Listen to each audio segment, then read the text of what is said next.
జ్ఞాన ప్రసారానికే అంటారే, మరి నువ్వు కరుణించకపోతే ఇక నాబోటి వారికి దిక్కెవరు తండ్రి?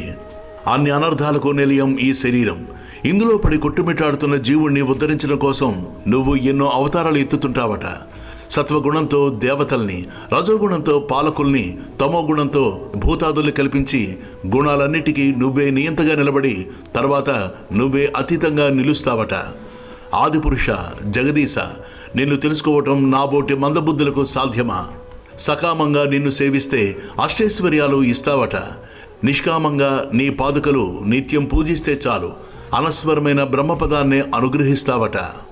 పరాత్పర, నిజంగా నేను మందబుద్ధిని. రాజభోగాలతో తల వరకు మునిగాను. అవి నస్వరాలని, దుఃఖహేతువులని గ్రహించలేకపోయాను. ఇప్పటికీ కళ్ళు తెరిచాను. నాకు ఈ రాజ్యాలు వద్దు, భోగాలు వద్దు.